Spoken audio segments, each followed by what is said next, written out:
value inequalities by the test.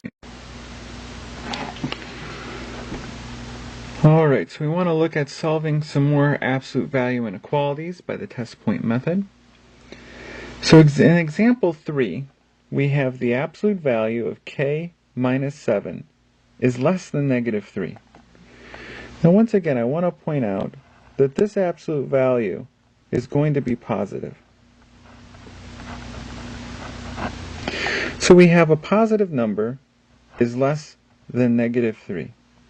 Now that makes no sense. You can't have a positive number be less than a negative number. So in this one, we would just say no solution.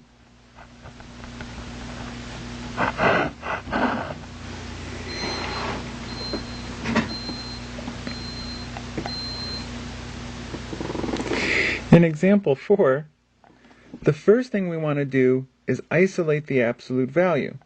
So we're going to have to subtract 5 from both sides.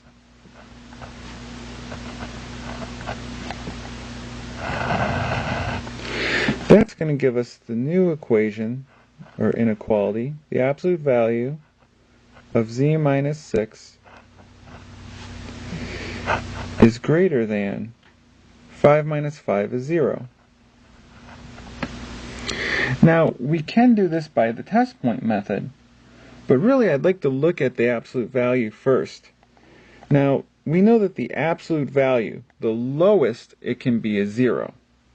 So when it says the absolute value is greater than 0, it will always be greater than 0 unless z is 6. If z is 6, then we get 6 minus 6 is 0. So really what we want is all values except for z is 6. So I'm just going to write a little note.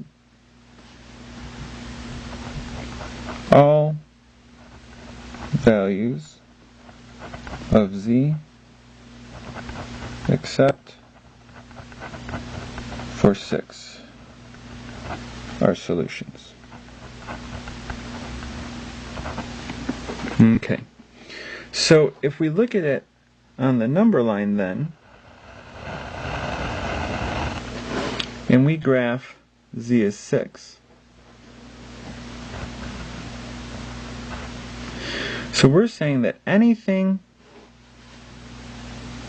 to the left of 6 will work. And also anything to the right of 6 will work. But 6 itself won't.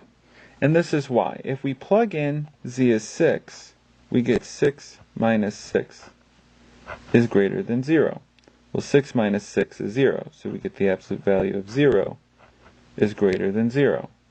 And the absolute value of 0 is 0, so we get 0 is greater than 0.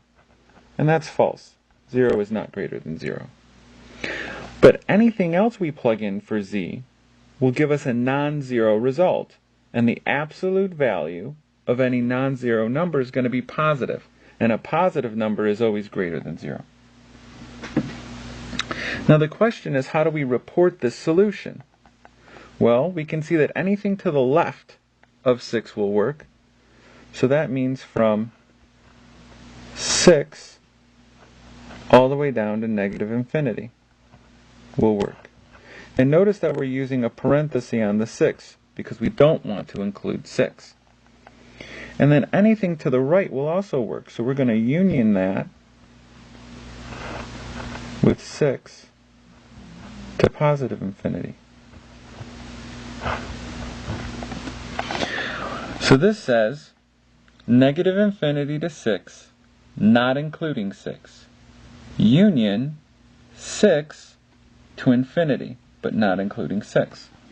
So when we want to exclude a single value, this is how we do it. This is basically saying that everything from negative infinity to infinity is included except for 6.